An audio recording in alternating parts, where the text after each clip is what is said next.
पीपीएफएएस mutual fund ने कई कंपनियों में अपनी खरीदारी की है और कुछ कंपनियों में बेचे हैं।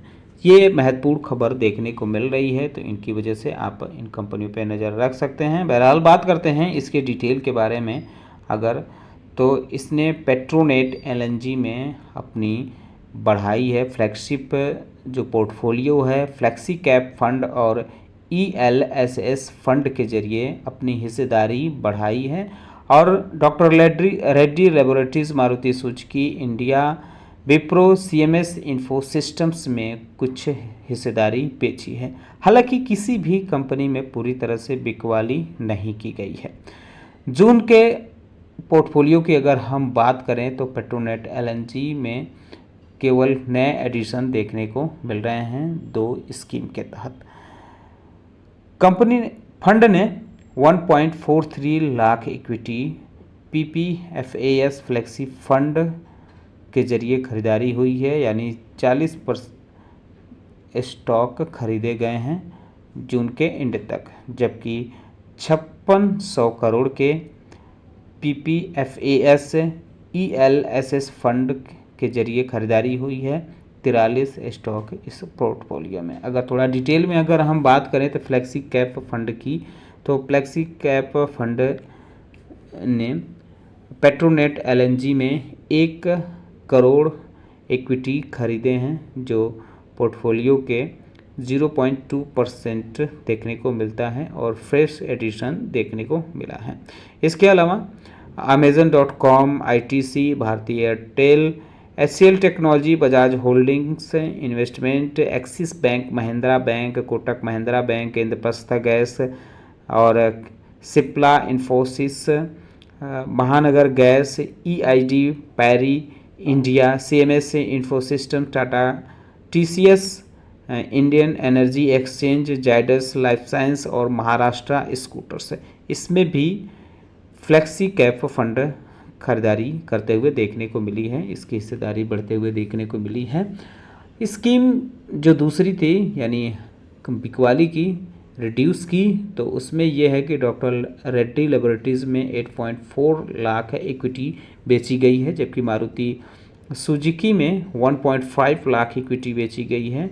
हालांकि पूरी तरह से एग्जिट की खबर नहीं है।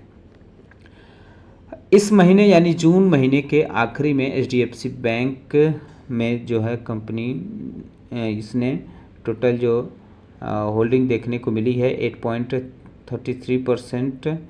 इसके अलावा पावर ग्रिड कॉरपोरेशन में 6.23%, आईटीसी में 6.07%,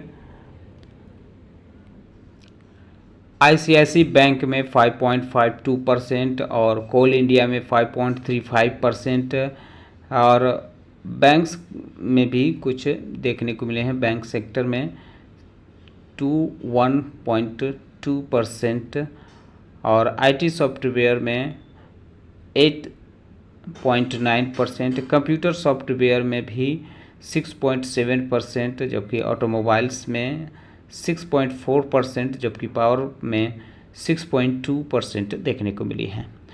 ईएलएसएस फंड की अगर हम एक्टिविटीज़ की बात करें तो इसमें जो फ्रेश पोजीशन पेट्रोनेट एलएनजी में देखने को मिला है 2 लाख इक्विटी इसने खरीदे हैं और जो है 0.1% वेट देखने को मिलता है पोर्टफोलियो में।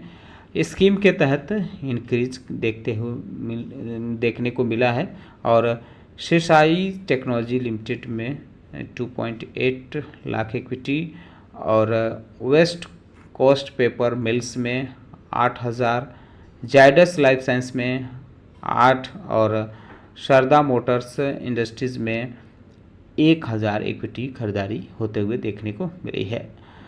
सेलिंग साइड में अगर बात करें तो इसकी सेलिंग साइड में कुछ अलग रहा है। होल्डिंग्स जो देखने को मिली है विप्रो में 2.8 लाख बिकवाली हुई है, जबकि सीएमएस इन्फो सिस्टम्स में 1.3 लाख बिकवाली हुई है इक्विटी की। और इसमें ये नहीं कहा गया है कि कितना इनकी एग्जिस्टिंग नहीं रही है इस फंड में, किसी भी कंपनी से पूरी तरह से बिकवाली नहीं हुई है। जून के आखिरी में एचडीएफसी बैंक जो है सबसे लार्जेस्ट होल्डिंग देखने को मिला है 8.28%।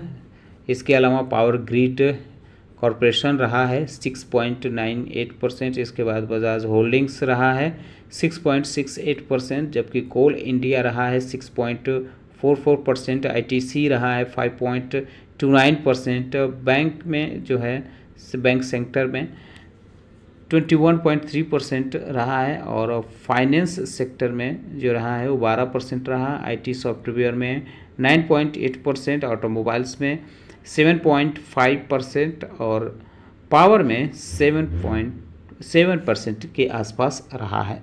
तो ये कंपनियां जिनमें इस म्यूचुअल फंड ने खरीदारी की है, होल्डिंग जिनकी इसकी ये जो डेटा आया है, तो इन डेटा के आधार पर ये कंपनियां फोकस में रह सकती हैं, इन पे आप नज़र रख सकते हैं। उम्मीद करता हूं कि आपको यह वीडियो पसंद आया होगा, इन्फॉर्मेटिव लगा होगा। कैसा लगा बताना न भूले, साथ ही साथ हमारे चैनल को सब्सक्राइब कर लें, बेल आइकन दबा लें। वीडियो देखने के लिए बहुत बहुत धन्यवाद।